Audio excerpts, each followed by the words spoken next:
particle, and we say that on top of that, this particle is self-propelled, so it's going to swim with a certain velocity. And when we talk about their self-propulsion dynamics, we also have to say in which direction is this particle going. So which means even for a spherical particle that's swimming, we have to specify a director Q, which now tells me where they're going or their swimming direction.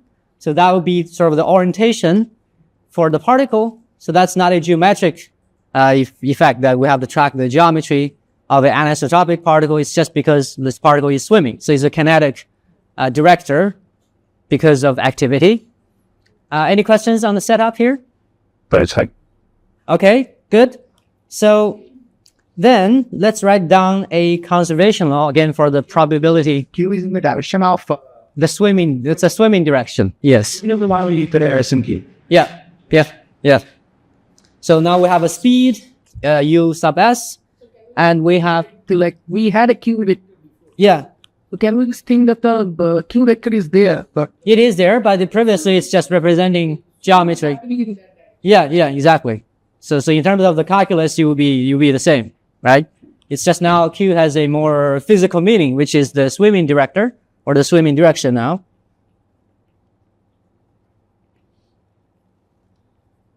let's still consider 1 point. Yeah, we're still working with dilute systems, one particle. It will take some time before we can move on to more complex systems. Okay, so that's the swimming director. And when we think about modeling these microorganisms or active particles, they are also under the influence of random fluctuation. So if we think about a biological organism, they have internal noises in how they turn around in their directions, which means previously we had a diffusivity that's associated with the temperature in equilibrium. Now we don't have it. So what we can do is we can take a model, say we have dT, that's translational diffusivity.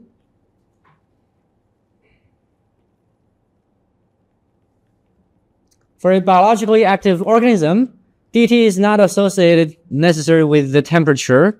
It's just because there are internal random noises in their self-propulsion mechanism, so which will lead them to fluctuate as well, in addition to their swimming motion.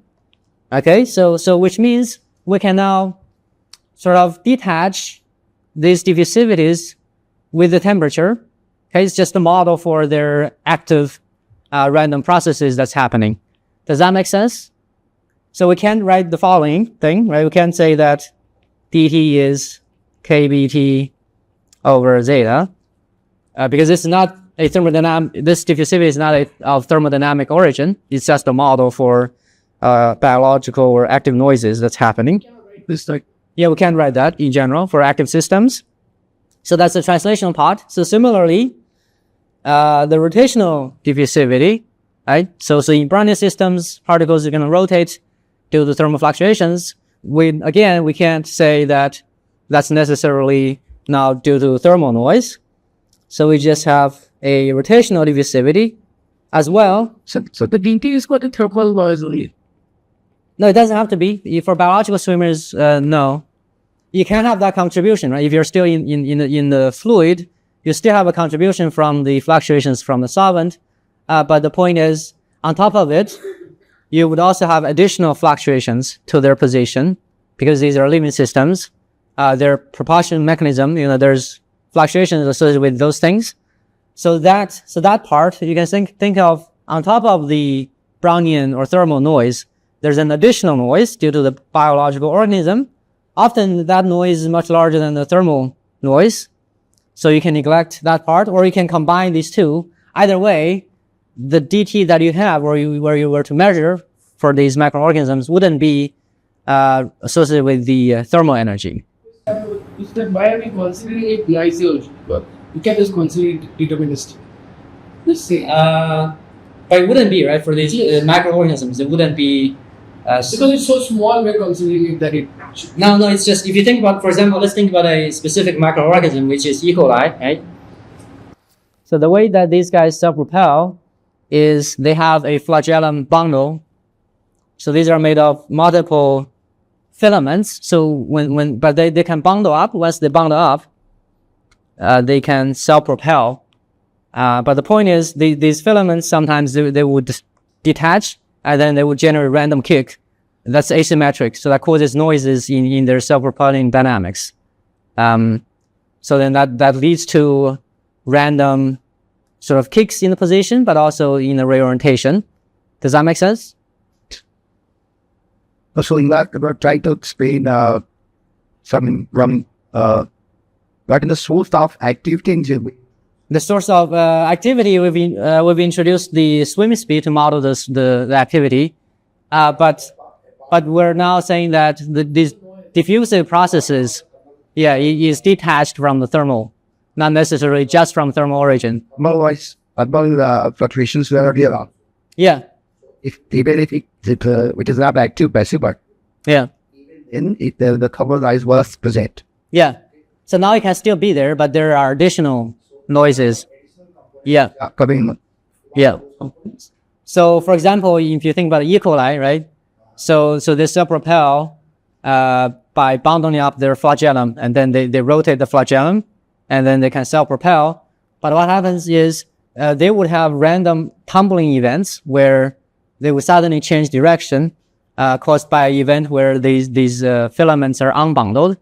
Once they're unbundled, and then they can't propel in a particular direction anymore, so they would randomly change direction because of that, because of their internal mechanics that's happening with these organisms. So we can model that, a random change of orientation with an additional noise for the reorientation events, essentially. So the point is, it's not necessarily that the diffusivities are purely from thermal origin.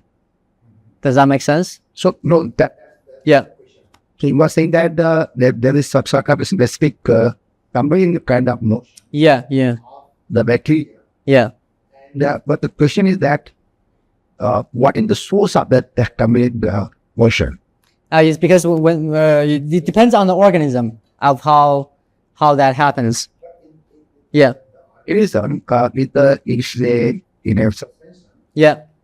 It is getting some kick from somewhere. That's why it is doing something, or it Yeah, it's getting kicks from the tails, for example, for this microorganism. The tails are sort of changing direction by itself. It's biological. Yeah.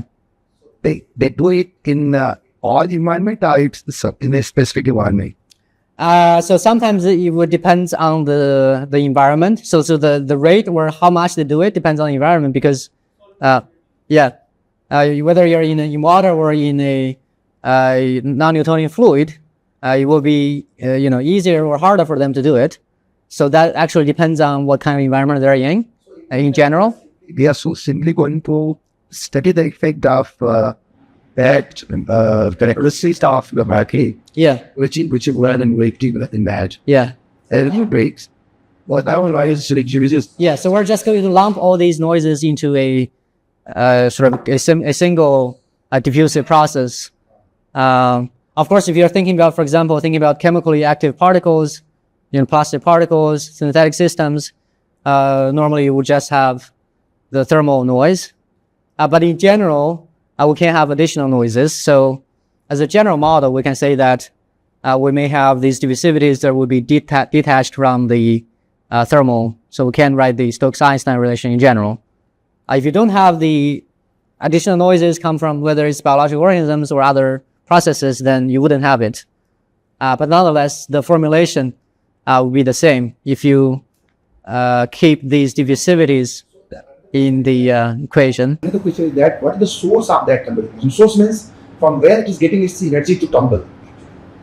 So for biological organisms, So if it's internal energy, which it is consuming, it is. how long it is going to last it? Sorry. Suppose it has energy and it is tumbling. Yeah. How long it can do it? You mean the rate of tumbling, Or this the energy which is there with the particle. Yeah. For how much duration this energy is going to be sufficient if it is doing a tumbling motion then in a solvent. Yeah. So because it is burning its energy. Yes, yes. So Yeah. ultimately it will die out. That's right. So Yeah. die out and then it's setting Yeah. out. It's Yeah. a passive particle. Yes. Yeah. So So for the model we're thinking about right now, this factor is also taken care in the model. No, not right now. Right now we're assuming that Life span on battery. yeah. So now we're assuming the fuel is there's infinite amount of fuel, so the particles are just swimming with a constant velocity at all times. So the fuel is not a limiting factor. It's an automation. Yes, of course, it's a yeah. Yeah, there's assuming that Yeah. this top. Yeah, you can do that. Yeah. And so if you want to build on this model, then you can incorporate those by having, for example, an equation that describes the fuel distribution. But one wants to. Okay, so this is an approximation in which Yeah. one can solve the equations without Yeah. putting an extra parameter of the lifespan. Right. Yeah. Whether the lifespan can also be incorporated into the equation itself. You could say you could have a phenomenological model of how the swim speed changes over time, right? Something like that. Yeah. This and how much spin the bacteria has. Yeah. Like I'm not a problem, somebody just like how much. You could, yeah. So what you do, I guess a more systematic way is you have a relation now between your swim velocity or how active you are as a function of the fuel concentration, right? And then there's an equation governing the transport of the fuel in the system. So then you can solve a coupled equation. One is the Smolukowski equation governing the particle dynamics, coupled with the equation for the fuel. Then that would be a complete description of the case where you include the fuel. In the simplest model we're looking at right now, we're assuming the particles can just always swim with a constant velocity without losing their fuel, essentially. So the fuel is abundant in the simplest model. Give it physical example. Yeah. Where this kind of system is can be seen. I know that anything in Fisher covers means. Yeah. So typically in this, yeah. So one can give an example of some. So if you're thinking about this from a applied perspective, if you want to make a motor, right? For example, if you want to have a nano motor or things like that, of course you have to supply the fuel. If the fuel is depleted, then it becomes passive again. So it really depends on the context of what you're thinking about. But in general, in real systems, when the bacteria, the concentration of bacteria is not very high, then typically there's abundant fuel nearby, so they wouldn't get depleted easily. So that's why when you do these experiments, you can make use of this simple model to capture much of the phenomenon that's happening. So one specific example in real life where it happens is you have a lot of bacteria, in a confined environment. Then they will compete for fuel, and then there's interesting behavior that happens actually in that context. But if you're thinking about a dilute system where you have only a few particles, in water, in a solvent with lots of food there, then this is a good model for that. Does that make sense? Also like the time scale over there, because say the Yeah. scale of the fuel running out is much more than. Yeah. So long as when you're looking at these equations at a time scale that's shorter than the time it takes for these bacteria or whatever active particles to consume all the fuel, then that's a good description, right? Yeah. Yeah, and Yes, please. modular system. So Yeah. we define the persistence tau. Yeah. So that is for how long the system will pursue in a certain direction. Right. But how do we know if we compare it with the real system? How do we go through botanies?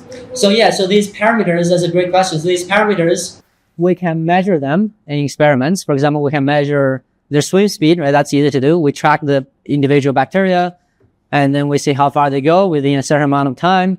Then we can measure their swim speed, and also the reorientation, right? We can measure the time scale that it takes. So typically what you do is you track these individual trajectories of these particles, and then from that you can use a model like this to feed these parameters, whether it's the swim speed or the reorientation time scale of these bacteria or active particles. Yeah. Same with the life duration, because if we take the very short persistence, then it randomize the system, so it will be behave like as a system. So it's same with life through Same with persistence, the same with life duration. life duration.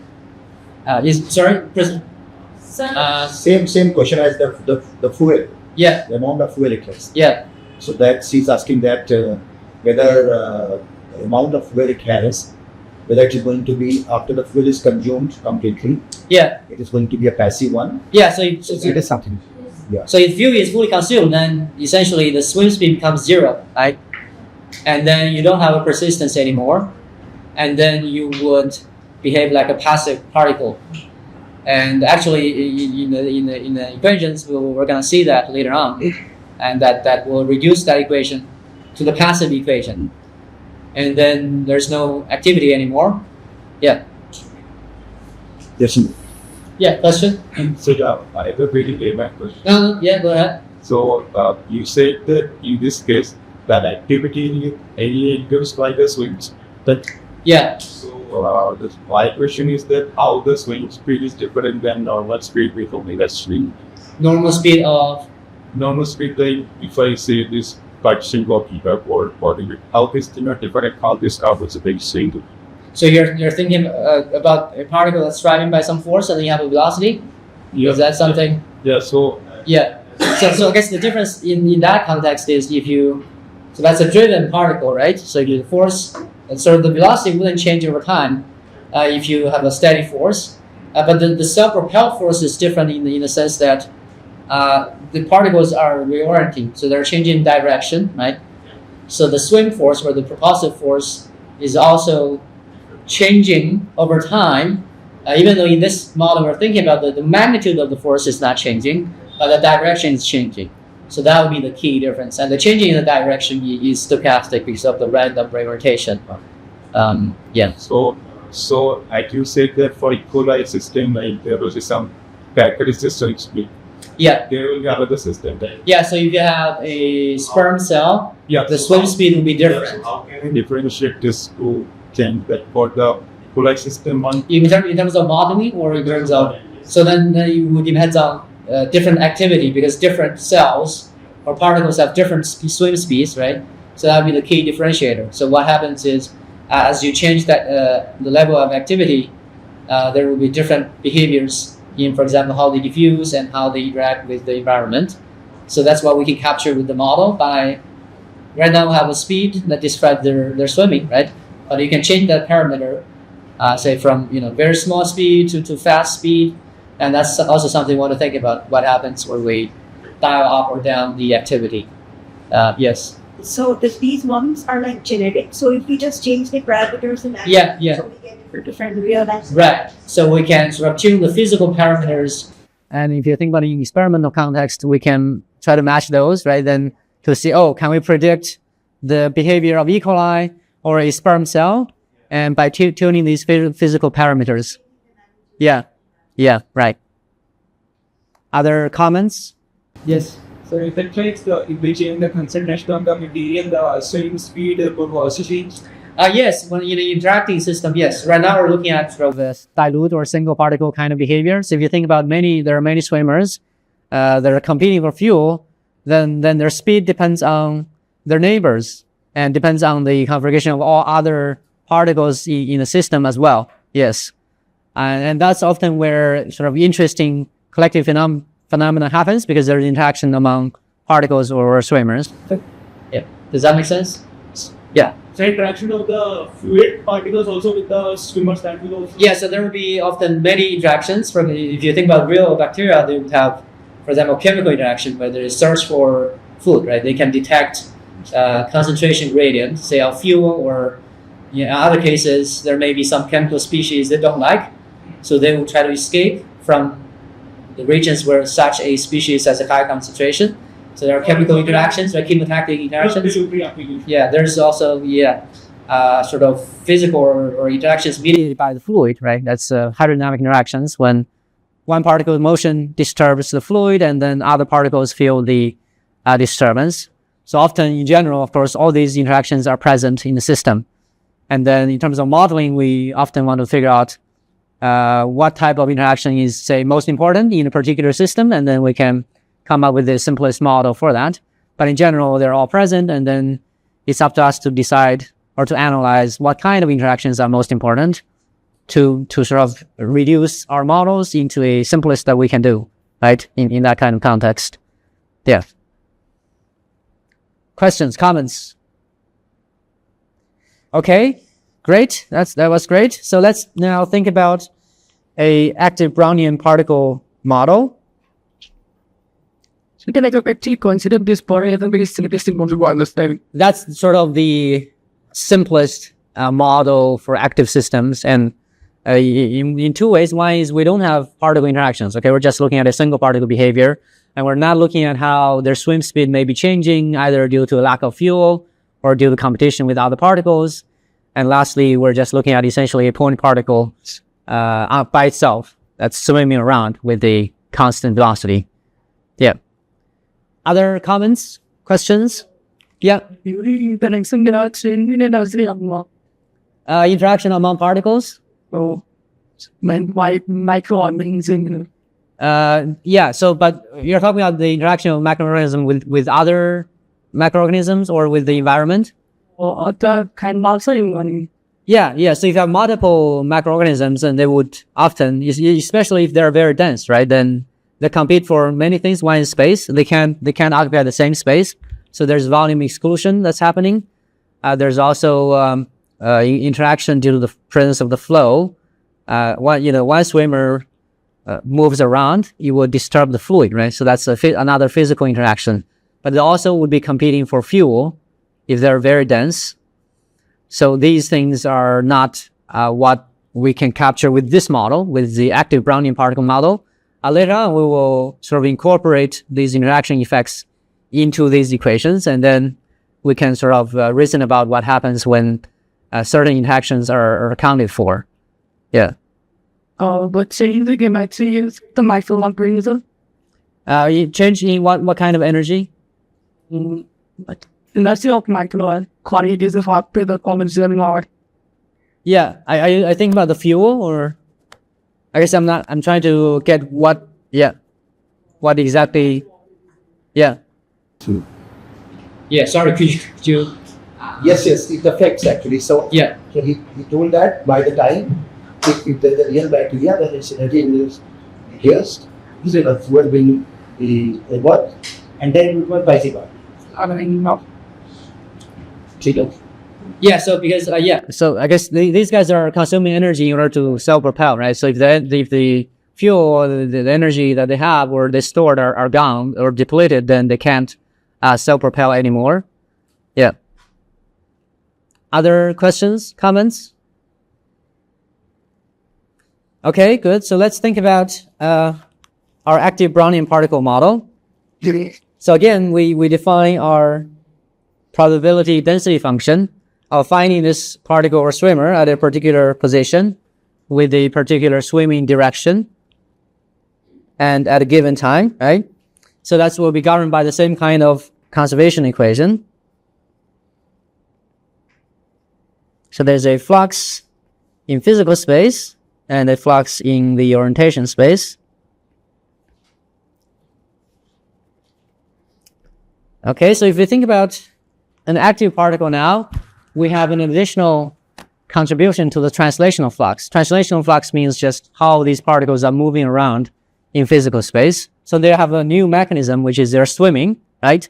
So what is their velocity? So their velocity would be their swim speed times their swimming direction, right? That's the velocity as a vector. So then we can incorporate that into our equations for the translational flux. So then we would have this term here.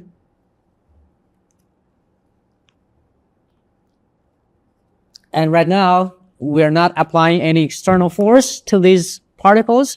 So they're swimming and they also have random Brownian motion. So that's all we have at this point. Okay, so if you think about this term, that's just self-propulsion or swimming. So if you think about this intuitively, as a particle that's swimming, if I move around, if I move from A to B, necessarily I carry my probability density from A to B, right? Because I've moved away from A to B. So that's what this self-propulsion reflects. It's a self-advection kind of behavior. And this one is, again, just the Brownian motion. And for the rotational flux, we just have a Brownian term. So that would be rotational diffusion. Okay, so that sort of captures random reorientation. Okay, any questions about the equations here? Okay, so that's good. So let's think about these equations in a bit more detail. So let's look at the density of these swimmers. Say I don't want to worry about what's their orientation. I just want to look at a particular region in space. And then the question is, can you tell me how many swimmers are there, or what's the density distribution like in space? So which means, as we did before, we want to look at the number density in space by just adding up all the orientations. So you integrate out the orientational degree of freedom so that we have n as a function of x and t. Okay, so essentially we're adding up all orientations at a particular position in space, and then we're just left with the number density distribution. Does that make sense? Okay, so this is great because then we can try to integrate the conservation equation in the orientation space and then try to get an equation for the density. So let's try that. So the first term is this one, right? The second term. P is the probability. Yeah. Getting into a state x cube. Yeah. And we are integrating this probability over the Yeah. So I say yeah. probability integrated over angle, and we are getting this n. Yeah. So that would be the number density in a dilute system. Okay. Question? For like n system, it cannot be the representation. For a what? For dense system, let's say For a dense system, you would keep, so P would be a function of not just one position, it would be a function of the position and orientations of n particles, right? So what we're doing here is a one particle equation, or said differently, it's a dilute result. Yeah. how can we visualize these as the number density? Say we integrate over the angle. So what we're saying is what is P? So P is the probability density function of finding the particle, say at this position, say pointing upward, right, at a time. And then, so there will also be swimmers, also likely that the swimmer is at this same position but pointing downward, or a swimmer with the probability at the same position pointing to the left or to the right. But we don't care about their orientation. We just care about whether this guy is at this physical space. So what we would have to do is to add up all the orientations at the same physical location to get a density distribution in space. Right? Other comments? Questions? Yes. And D are D are actually represents the number existence coefficient. Yeah, so dr would be the diffusion in the angles. So dt would be translational diffusion, right? That's random displacements in space. And dr would be sort of reorientations. Particles are rotating left or right in a Brownian fashion. Yeah. For a long time, it affects the orientation of the particles in the system. Yes. So overall, that's also one thing we want to think about later on is what does that mean for active particles? Because these active particles are swimming, but they're also reorienting. So if you think about then there's a natural time scale that's associated with dr, right? So if you think about the physical dimensions, dr has dimensions of 1 over time. So the inverse of dr would be a time scale that characterizes how long does it take for the particle to significantly change their orientation. And then if you look at the dynamics of these particles, at different time scales, for example, y is a short time scale, a time scale that's much shorter than the 1 over dr, then the particle hasn't reoriented yet, right? Whereas in a different time scale, if we're looking at the system at a very long time scale, which is much larger than 1 over dr, then these particles on that scale have taken many reorientations. So in essence, what we see is then, you can imagine that the short time and long time behavior of active systems will be different in general. So what is to the total when fighting the indicators over the brain kissing over all brain kissing DQ were Helps the time. This one here? Yeah. the indicators that will they use back from the orientation on possible orientations. Yeah. So we add up all possible orientations at a particular position in space. Then that would be the actual density of particles, regardless of what orientations they're at. Yeah. Other comments?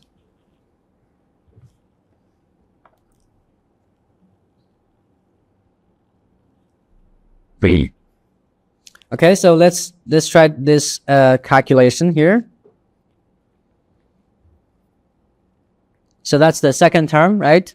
And the last term that the integral is the rotational gradient, dq. But this will be established that this integral is 0, which we looked at in the previous lecture. So we have the following equation we want to look at. So let's try this integral of jt, which has two terms. The first one is the swimming term. The second is diffusion. Okay? And so these all add up to 0. So we have two terms here. So the swimming term is, so the speed is a constant right now. And then we have q times p, right? The integral of q times p. And that thing we don't know yet, because we don't know p. Okay, so let's leave it as is. Then the second term here, so this integral we can carry out because we're taking a spatial gradient, but we're integrating over the orientation angle. So those are independent coordinates, which means we would have the following equation.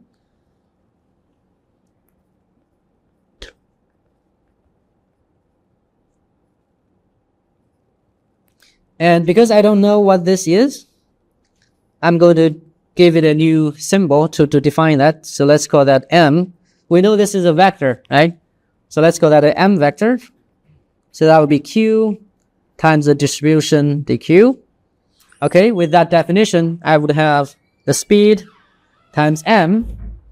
Then the second term would be dt grad n, right?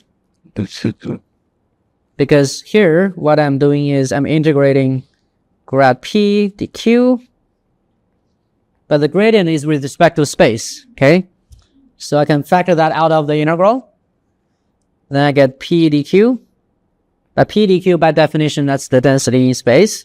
So that's grad n. Okay, so that's the last term here. Any questions about this? So this equation is very important for our analysis later on. So are there like physical indication of this end? Yeah, so I'm gonna define this in just a moment. Okay, so n is p dq, right? So this part we've looked at, and m is q p dq. Okay, so what we're doing here, so we're looking at the average of q. That's what this means from probability theory, right? So when we look at a quantity, average of a quantity in a probability distribution, what we do is we multiply the quantity we're looking at by the probability distribution, and we integrate it, right? Add them up. By the PDQ, like. So you want to normalize it? Yes. So right now we're not looking at the normalization yet, but yes, of course you can do that. Yeah. So essentially, if you think about a dilute system,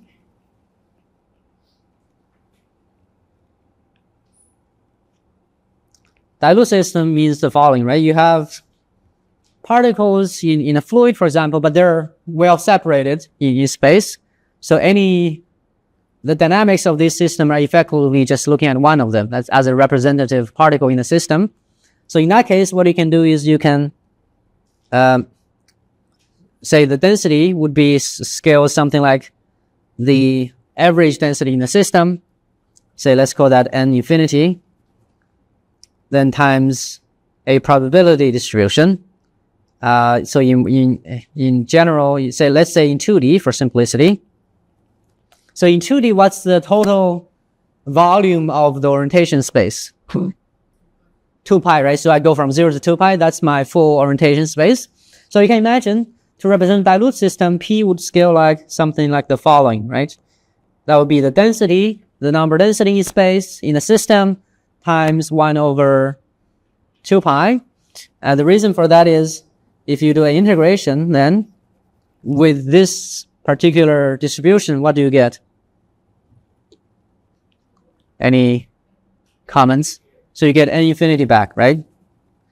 So you have to pick the scaling properly to represent the system. So if you've done that, then of course in this case, this integral is not 1. So it's normalized to the system density.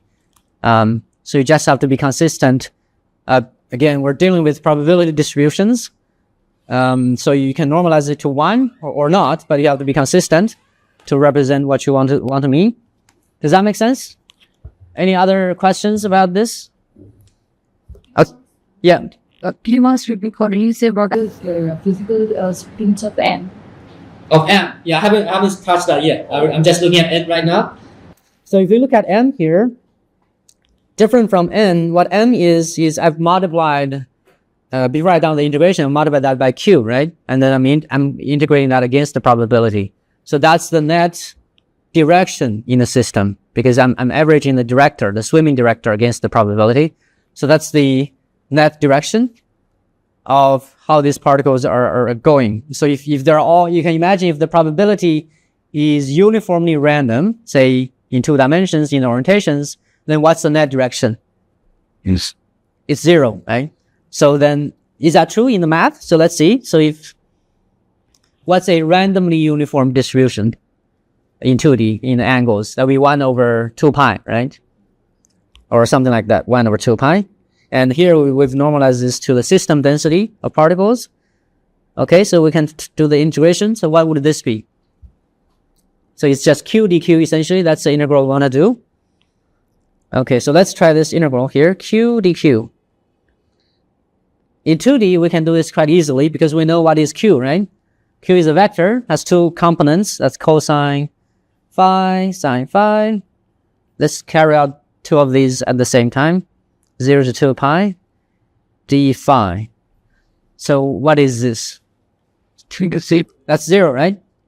So of course we can also visualize this physically. So again, we have our orientations in 2D. That's on a unit circle essentially, right? So every q is specified by this angle phi. So q goes around the circle equally likely, right? Which means for a q here, there's another q that's exactly in the opposite direction. So, and for every one of these, so the integral will be 0 by symmetry, and that also works out equally well. Okay, so let's give this some definition here about these things mathematically. So from a probability point of view, this would be a moment. So that would be the 0th moment. That we can consider it like we vary step. Yeah. So that's 0th moment of q. And m, that's the 1st moment.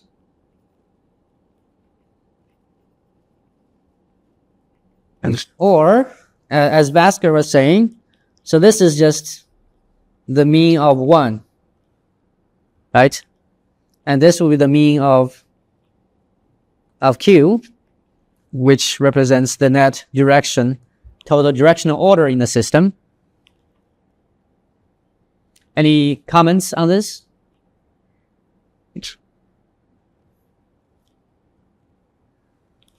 Okay, great. So let's examine this equation in a bit more detail.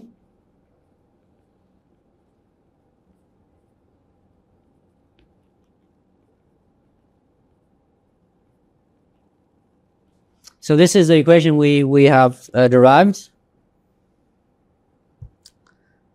So we can look at this as an equation for n for the density n, right? It tells us how density evolves over time and space. However, it's not closed from the point of view of n because it depends on something else, right? Depends on the m, which we don't know yet.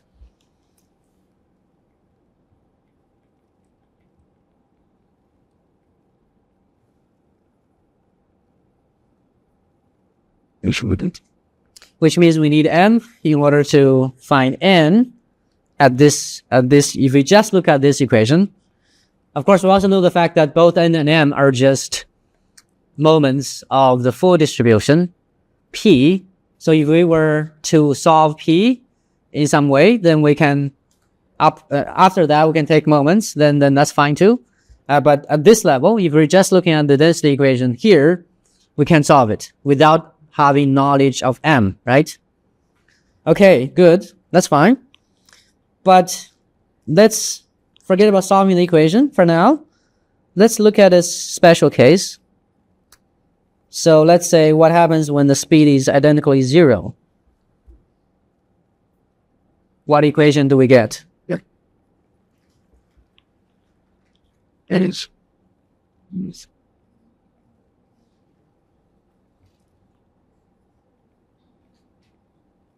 We just have a diffusion equation, right? So we've removed the self-propulsion, and then the system just diffusion equation. And if the diffusivity is of thermodynamic origin, then we just have, a passive system, at long times. So actually at this level, if looking at the equation for the density, so the activity is reflected here. Right? Let's look at this term in a little bit more detail. So why do we have this term here? And that's because m represents again the net directional order, right?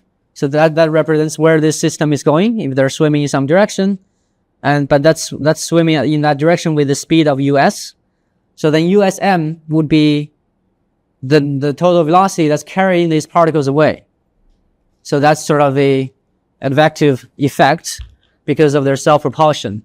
So I was just asking. Yeah. Over the port, like Yeah. heat of Q, right? This one, yes. Heat of Q. Yeah. We can also look at it as mean of the whole activity, right? We can just multiply it with You could. Yeah, it's just mathematically. Yeah.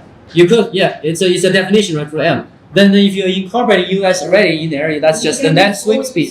Yeah. Yeah. But then the structure is the same, right? Yeah. Other questions, comments? Yes. So like what's equation that in the video that like you have a few English for So if you assume that, then the second term is gone, right? then the last equation is the equation for the passive medium. Yeah. So we have passive Brownian guy, passive Brownian particle. Just the diffusion equation. Yeah, just the diffusion equation. So this is that's 0. Then we have this. Yeah. So actually, at the level of the density equation, it's all encapsulated in this m term here, which represents their self-propulsion, or the net swimming order in the system. That's happening here. Okay, that's good. Okay. And the second comment I want to make about this equation is the following. So I can rewrite this equation in the following way. By defining a current or a flux vector, J of n, which coming back to this equation, that would be both terms in the bracket, right?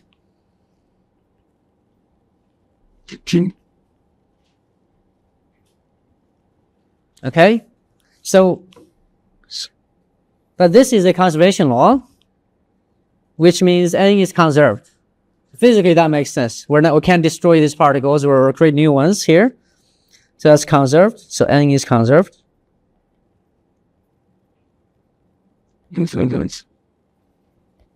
Okay, that's great. Good. Any questions about this equation? Okay, great. So we want to solve, if we want to solve this equation for n, we need to know m. So the question is naturally, can we find an equation for m, right? Then if you have an equation for m, equation for n, then maybe we're done. We solve both of them. So to do that, we would want to go back to where we get n in the first place. So that's the full distribution function. So let me go back here. So we want to go back to this equation.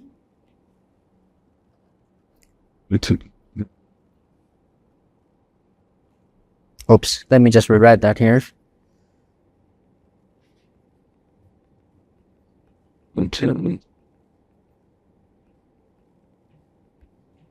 So because we need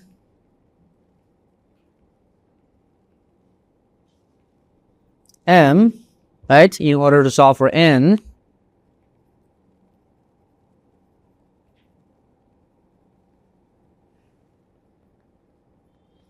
can we just write down an equation for m?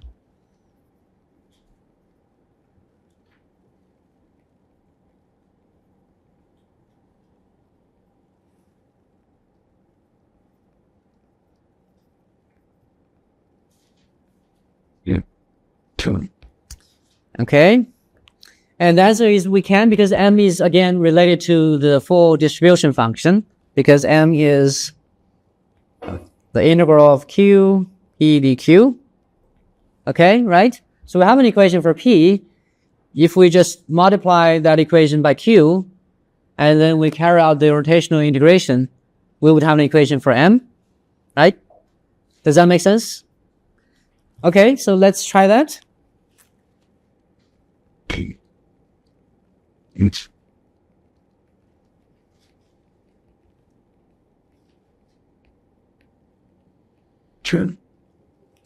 Okay, so that's what we want to do here. And then we... Sorry, let me listen. Carry out the integration, right, in Q. So then the first term here gives me m, right? That's fine. And then the second term, Q, and that's the second term we have to integrate. And lastly, I have Q times this guy, which we have to do. Okay, so this term seems to be a bit more tricky. So let's tackle the second term first, because the gradient here, again, is a constant in the point of view of the orientational integration. So let's try that one here.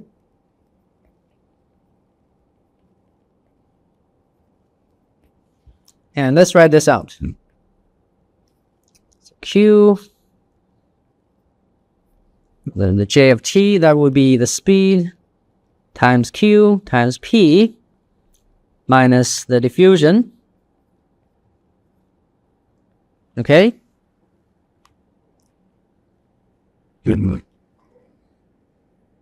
Any questions up to this point? Good. So what I can do here is, again, we have two terms, so let's examine these one by one.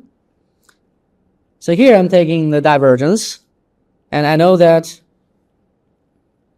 what I can do here is I can put these all into the, or I can pull out the derivative, because that derivative is with respect to space.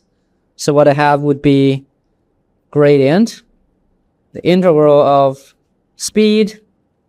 We have two q's here, p dq, right? That's the first term. And the second,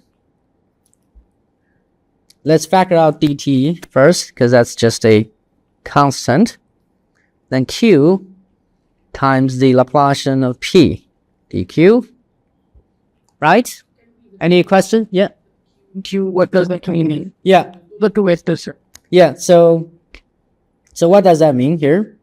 So let's examine the term before that. So we have q dotted with q times gradient or the divergence of Q times P, right? Okay, so let's see. So this is a vector, and I'm taking a divergence. So this thing would be a scalar, right? So here, what happened is I'm multiplying a scalar with a vector, so that's fine. And so an easy way to represent this is to use Einstein notation. I don't know, have you guys used that before? Anyone who haven't used it before? Okay, so let's quickly go through that. So it's not, at least for our purposes, it's not too bad. So we have a few things that we can think about. It's a thing. So we have what's called scalars, right? Things like temperature, for example. It's just a scalar quantity. We have vectors. Say, when you're talking about the force, which is a vector, or the velocity vector, or in our things we're looking at, Q, that's a vector, right? Or M. We have higher order structures in this hierarchy. For example, we have tensors.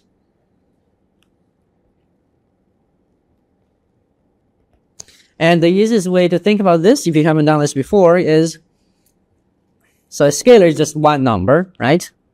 You can represent a vector using a few entries. For example, if you are thinking about a vector in three-dimensional Cartesian coordinates, in your daily coordinate system, you would have, say, the force. You can represent that in a coordinate into each individual component within each axis, right? So what is a tensor? Tensor is a higher order structure. So essentially, if you want to think about this representation, you can represent a tensor like a matrix kind of structure. Okay, so let's define a tensor first. Say A. So I'm going to use two underscores for a tensor like this. So if you have the matrix, so you have two indices, something like this, right? Again, in a Cartesian coordinate system, and so on and so forth. So when we carry out operations, we don't want to always be thinking about these components. They're quite messy to work with, except for the scalar. That's fine. It's invariant. Whatever coordinate you choose, it doesn't matter. For vectors, this individual element in the representation will change, right, if you have a different coordinate system. But the vector itself as a quantity wouldn't change. Only the components if you change the coordinate system. Okay, that's one thing. So when we want to carry out calculations, so this is really a calculational convenience. We can make use of Einstein notation in the following way.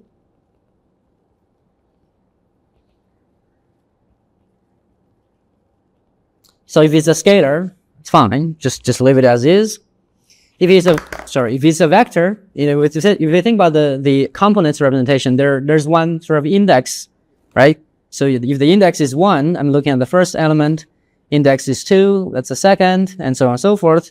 So why don't we write it as F with a subscript I? So I here is a free index. It represents, I can be 1, 2, or 3, or n in whatever dimension you're looking at. So that's the simplest notation for a vector. And let's look at a second, look at a tensor here, rank 2 tensor, A.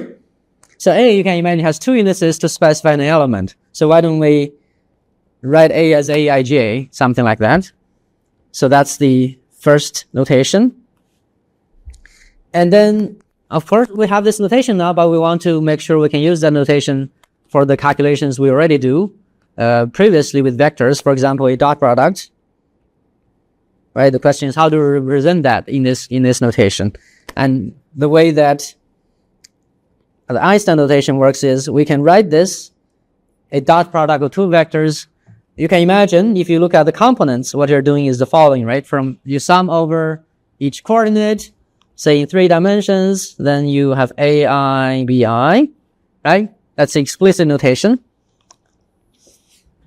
But we don't want to write that all the time. So let's make a lazy notation with the Einstein convention. Say, let's just write that as AI, BI.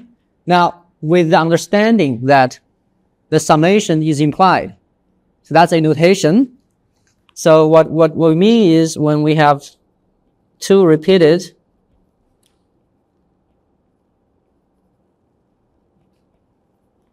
index, then there's a summation that's implied. Okay, good. And the second thing, which I'm getting back to the QQ, is the following. So we can now represent dot product, and coming back to this term here, what we have is, it's still a dot product, but with the gradient operator, so that's okay. So we can represent this in the following way. Let's go. We can say that that's xi qi of p, right? Does that make sense? Okay, great. So essentially that's a shorthand. And we had something we're looking at, which is q times this thing, gradient dot qp. So that's the whole thing. That's just a vector. So the way we represent this is we can write it in the following. We have one sort of free index because the divergence will produce a scalar quantity, right? So then we can say, oh, q I, that's a vector with the free index to represent it. But then what's after produces the scalar. So there's a rule now. We don't want to introduce an index. We don't want to use the index more than twice because there's a question of how do you interpret it, right? For example, say we want to do the following calculation.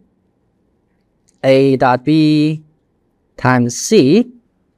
So we know how to do this. We can say AI BI. If we use CI again, we don't know what you mean. Do you mean this operation? Or do you mean something like the following? They all produce different results, right? So it seems that within this convention, we can't have three indices that are repeated because then we can't agree on what we mean. So then that's the sort of the second aspect is why don't we use another index for it? So let's use xj and qj of p. So again, which means here now if we have two indices that are repeated, again, that's implied that they're summed over. So that would be a dummy index because there's an implied summation. And after you actually carry out that summation, there's no index left, right? Okay, so that's good. So let's make use of this to do a calculation here. So what we want to do is qi xj qjp. So notice when I'm taking the gradient, that's with respect to the physical space, right? So I can put that qi into the derivative.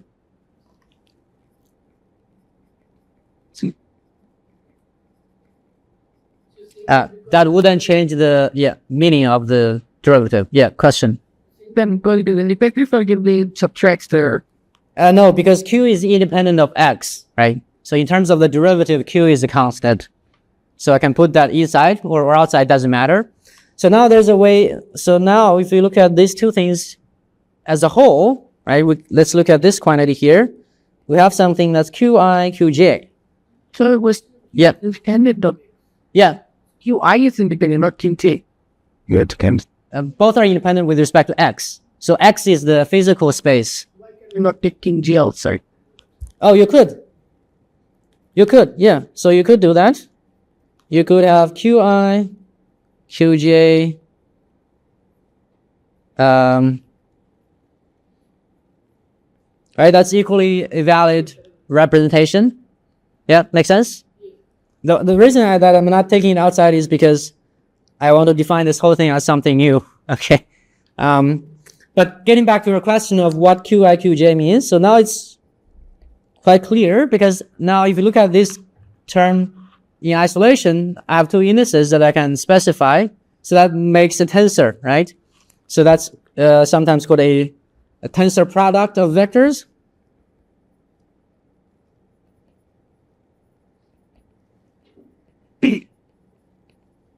Again, coming back to the sort of the matrix notation, that's easy to visualize. So I take a vector. In this case, it's a tensor product of two identical vectors, right?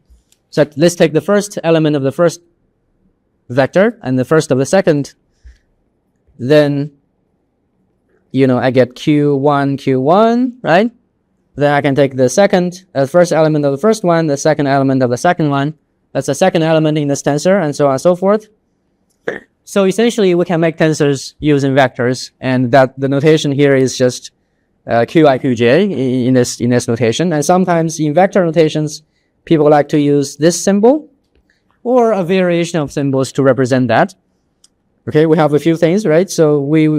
And this one is a regular dot product. So we can use that to represent this thing. So that's why people came up with a new notation. Okay, good. I think we'll probably stop here for today, and then I'll just be here to answer questions for a bit.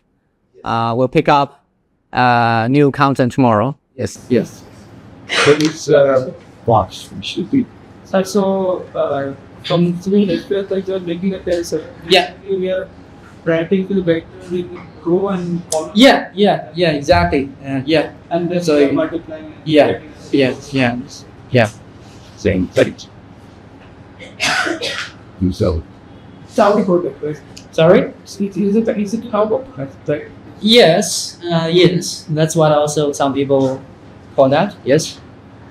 But again, these locations are not sort of unified, depending on In terms of who you ask for. which pattern, But in terms of the meaning, that's what we mean here, right? and if we Yeah. can try to understand it like the brackets in quantum mechanics, we can just say that there are two gates multiplying with each other. Yeah. It's creating a matrix output. Right. Yeah. So basically, we are actually discussing the active Brownian particle. Yeah. We're getting into active Brownian particles now. So active Brownian particles, where we have considered n number of single particles, some particles. So can we also incorporate the collisions in the formulation? You could. Which step Yeah. collision? Yeah. The easiest way is That is to. something which is natural. Yeah. Right. So when we talk about And that yeah. leads to only diffusion part. no, in this model you don't do that. So you add additional terms to this type of equations. You have an interaction potential among particles, and then you add that onto this equation. Right now we're looking at dilute, so there's no interactions among particles It's maybe right now. no interactions. Yeah. But we add onto this equation.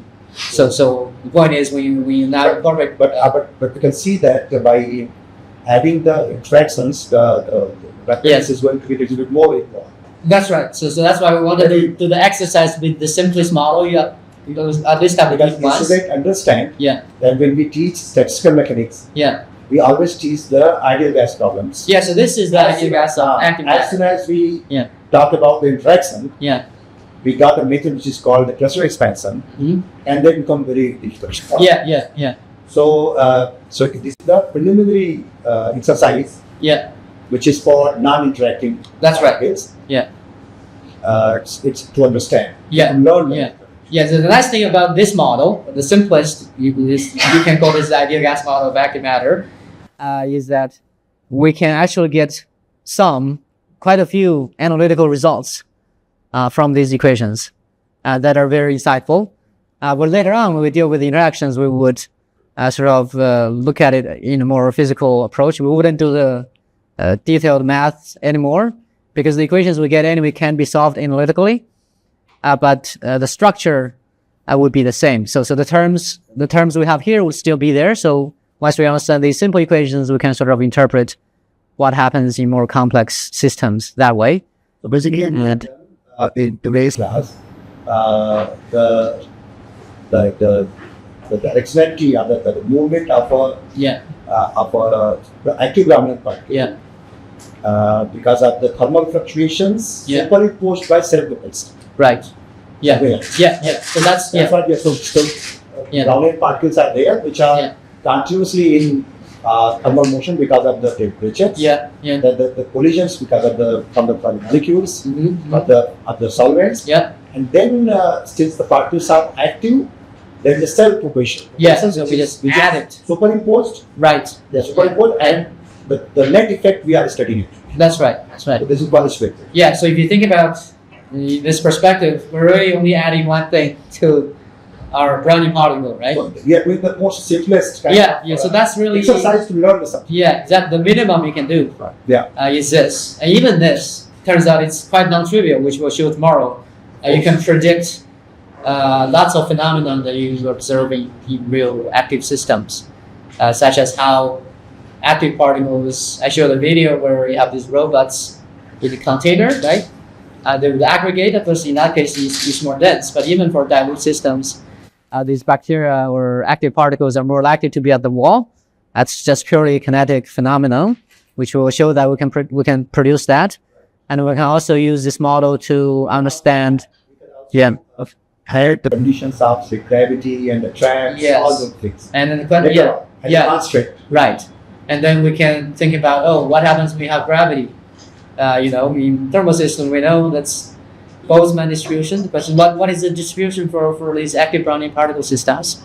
And the other thing that happens for active or self-propelled particles is they get rectified motion. We can predict that with this model, and actually the results are quite nice.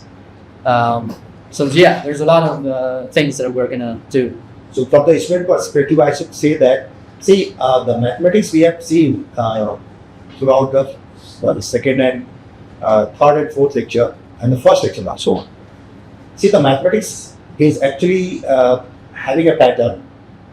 So if it may seem that it is okay, lots of mathematics going on, and we are unable to understand what is the physics behind that. Yeah. But then if you learn the mathematics once, okay, Yeah. and you understand the pattern, how things are happening, because Professor Peng is expert at it. He must have devoted lots of time to understand these mathematical intricacies.